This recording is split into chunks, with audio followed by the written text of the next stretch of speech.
Hello Adam, if you want to make sure when you replace the lamps without taking the receipt fixture, you can use this one. This is a special design to install the lighting in front of the fixture.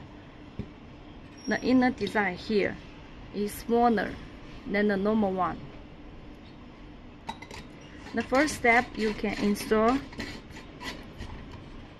and here adjust the height. Like this is okay. Then you put on the ceiling. When you install, when you want to replace, you can do like this.